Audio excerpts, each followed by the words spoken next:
March 2 ರೋಮಾಂಚನಕಾರಿ ಪಂದ್ಯಕ್ಕೆ ಕೋಲ್ಕತ್ತಾದ Eden garden ಸಾಕ್ಷಿಯಾಯಿತು. Bharat ಮತ್ತು West Indies ನಡುವೆ ನಡೆದ ಕೊನೆಯ ಸೂಪರ್ 8 ಪಂದ್ಯದಲ್ಲಿ ಟೀಂ ಇಂಡಿಯಾ ರೋಚಕ ಗೆಲುವು ಸಾಧಿಸುವ ಮೂಲಕ ಸೆಮೀಸ್ಗೆ ಅರ್ಹತೆ ಪಡೆಯಿತು.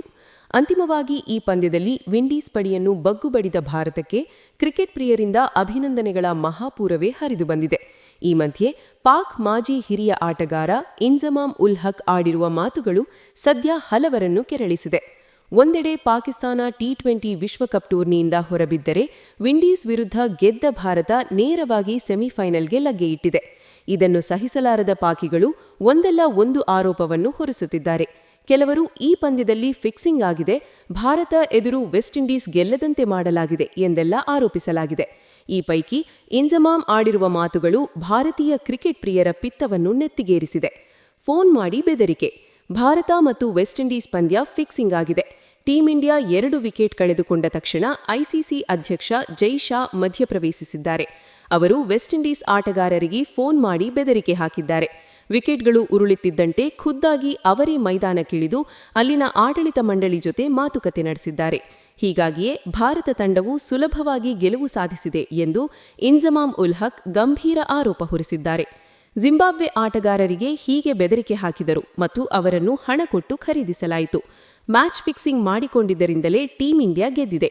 ಇಲ್ಲದಿದ್ದರೆ 195 ರನ್ಗಳ ಗುರಿಯಲ್ಲೂ ತಲುಪಲು ಸಾಧ್ಯವಾಗುತ್ತಿರಲಿಲ್ಲ. ಈ ಬಗ್ಗೆ ಐಸಿಸಿಯಿಂದ ವಿವರಣೆ ಪಡೆಯುತ್ತೇನೆ. ಐಸಿಸಿ ಬಿಸಿಸಿಐ ತಾಳಕ್ಕೆ ತಕ್ಕಂತೆ ಕುಣಿಯುತ್ತಿದೆ. ಹೀಗಾದರೆ ಮುಂದಿನ ದಿನಗಳಲ್ಲಿ ಕ್ರಿಕೆಟ್ ಆಡುವುದು ಕಷ್ಟ ಎಂದು ಟೀಕಿಸಿದ್ದಾರೆ. ಭಾರತ ಟಿ20 ವಿಶ್ವ ಸೆಮಿಫೈನಲ್ ತಲುಪುವುದಿಲ್ಲ ಎಂದು ಹೇಳಿದ ಪಾಕಿಸ್ತಾನದ ಮಾಜಿ ತಾರೆ ಕ್ರೂರವಾಗಿ ಟ್ರೋಲ್ ಆಗಿದ್ದಾರೆ. ಭಾರತ ವೆಸ್ಟ್ ಇಂಡೀಸ್ ಅನ್ನು ಸೋಲಿಸಿ ಟಿ20 ವಿಶ್ವಕಪ್ ಸೆಮಿಫೈನಲ್ ತಲುಪಿದ ನಂತರ ಪಾಕಿಸ್ತಾನ ಕ್ರಿಕೆಟ್ ತಂಡದ ಮಾಜಿ ವೇಗಿ ಮೊಹಮ್ಮದ್ ಅಮೀರ್ ಅವರನ್ನು ಸಾಮಾಜಿಕ ಮಾಧ್ಯಮದಲ್ಲಿ ಕ್ರೂರವಾಗಿ ಟ್ರೋಲ್ ಮಾಡಲಾಗಿದೆ. ಭಾನುವಾರ ಭಾರತ ವೆಸ್ಟ್ ಇಂಡೀಸ್ ಅನ್ನು ಸೋಲಿಸಿ ಟಿ20 ವಿಶ್ವಕಪ್ ಸೆಮಿಫೈನಲ್ ತಲುಪಿದ ನಂತರ ಪಾಕಿಸ್ತಾನ ಕ್ರಿಕೆಟ್ ತಂಡದ ಮಾಜಿ ವೇಗಿ ಮೊಹಮ್ಮದ್ ಅಮೀರ್ ಅವರನ್ನು ಸಾಮಾಜಿಕ ಮಾಧ್ಯಮದಲ್ಲಿ ಕ್ರೂರವಾಗಿ ಟ್ರೋಲ್ ಮಾಡಲಾಗಿದೆ. ಭಾರತ ಸೆಮಿಫೈನಲ್ ತಲುಪುವುದಿಲ್ಲ ಎಂದು ಅಮೀರ್ ಮೊದಲೇ ಭವಿಷ್ಯ ನುಡಿದಿದ್ರು ಮತ್ತು ಪಂದ್ಯಕ್ಕೂ ಮುನ್ನವೇ ಭಾರತ ವೆಸ್ಟ್ ಇಂಡೀಸ್ ವಿರುದ್ಧ ಸೋಲುತ್ತದೆ ಎಂಬ ತಮ್ಮ ಭವಿಷ್ಯವಾಣಿಯಲ್ಲಿ ಅವರು ದೃಢವಾಗಿದ್ದರು. ವರ್ಚುವಲ್ ಕ್ವಾರ್ಟರ್ ಫೈನಲ್ ಪಂದ್ಯದಲ್ಲಿ ಭಾರತ ವೆಸ್ಟ್ ಇಂಡೀಸ್ ಅನ್ನು 5 ವಿಕೆಟ್ಗಳಿಂದ ಸೋಲಿಸಿದಾಗ ಸಂಜು ಸ್ಯಾಮ್ಸನ್ 50 ಎಸೆತಗಳಲ್ಲಿ ಅಜೇಯ 97 ರನ್ಗಳನ್ನು ಗಳಿಸಿದರು.